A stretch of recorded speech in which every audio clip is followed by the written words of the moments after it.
I think Cuba will not be able to survive. When Trump said Cuba will not be able to survive, it wasn't just a throwaway line. It was the end game, being announced before the mechanism even started running. Because for America, Cuba isn't just a small island on the map. It's the name of a trauma that's been open for almost 70 years. For the United States, Cuba is the one exception, right under America's nose, but never fully under American control. Just days ago, Trump laid out his new orders. He signed an executive order declaring a national emergency over Cuba, announced additional tariffs on any country supplying oil to the island. What that means is this: the president can now bypass Congress with a single signature, expand sanctions, target third-party countries and companies, turn the dollar system into a direct weapon. And Trump's been talking about Cuba nonstop, in the weirdest places, over and over. So what's this guy's deal with a down-on-its-luck country like Cuba? The distance between Havana and Key West, Florida? About 90 miles as the crow flies. Geopolitically, that's not two different worlds. It's like two streets in the same neighborhood. But the kid who never gave in to the block bully? That's Cuba. Trump acts like he's reopening the Cuba file today. But here's the thing. For America, that file was never closed. To really understand this, you've got to go back to 1959. But before that, you need to see one bare fact. Before '59, Cuba, under the Batista dictatorship, was America's economic and political extension. The government in power answered to American interests.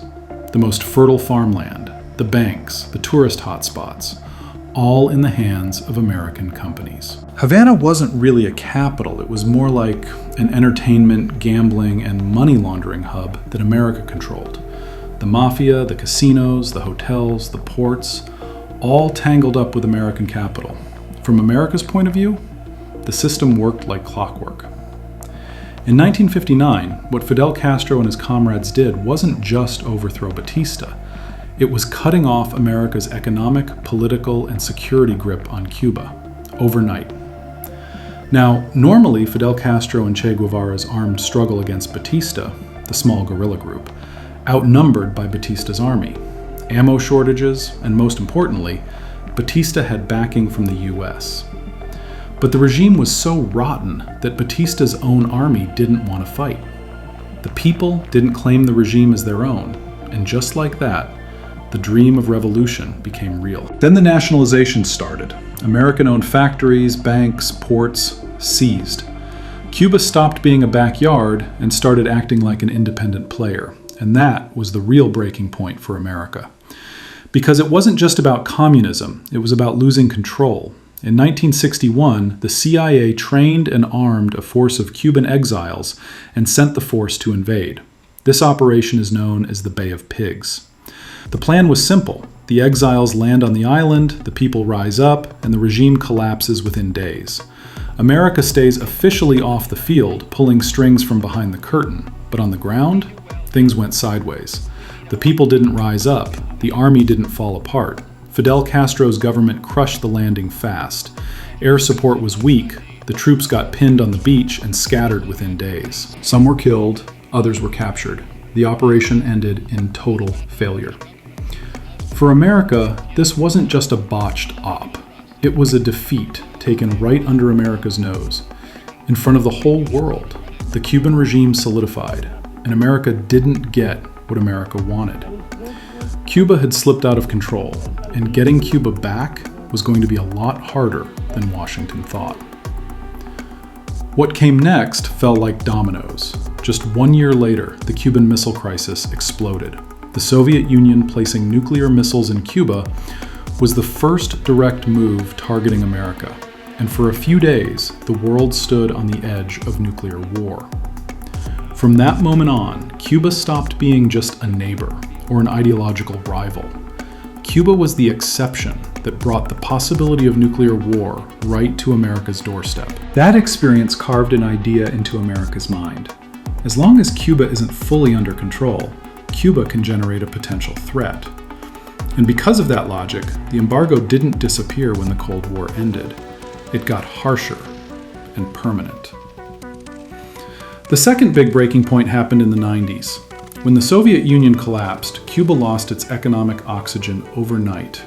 This period was the worst in Cuba's history.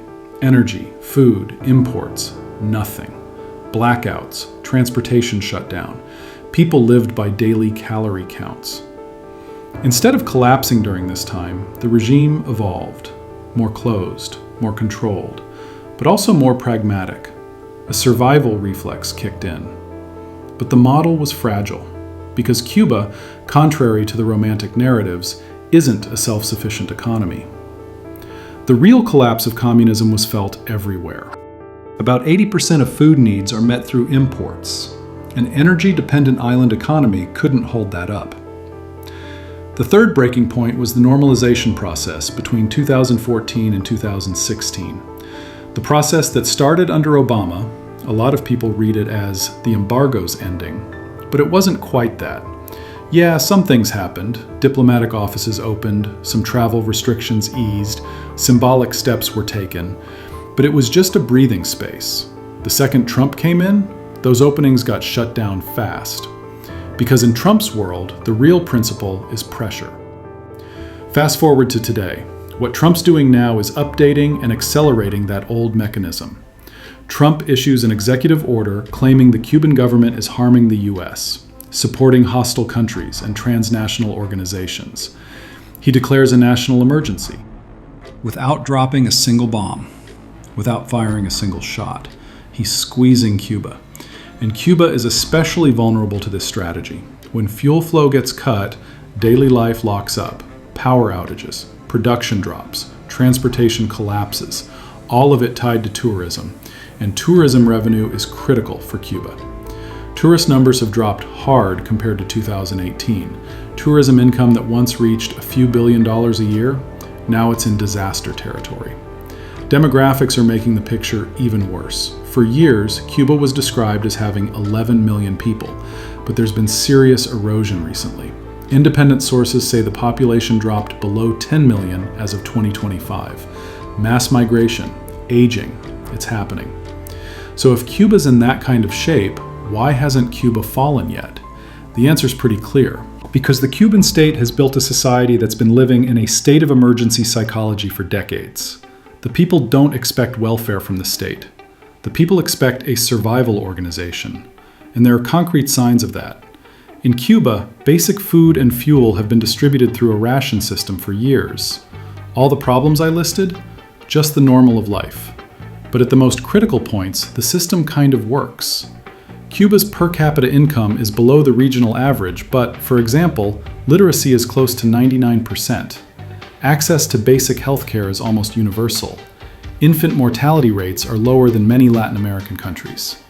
The state's trying to keep basic order standing with limited resources. That's why the unraveling in Cuba doesn't happen like a chaotic explosion, Libya or Iraq style. Normally, in a country like this, protests wouldn't be rare. But instead of suddenly pouring into the streets, people just leave the country. Though, to be fair, in 2021, Cuba did see the biggest protests in Cuban history. But don't forget, communist regimes don't hesitate to use force. So what happened? All of it suppressed. So what happens if the US takes over Cuba? The realistic answer is this. In the modern world, taking over doesn't have to mean military occupation.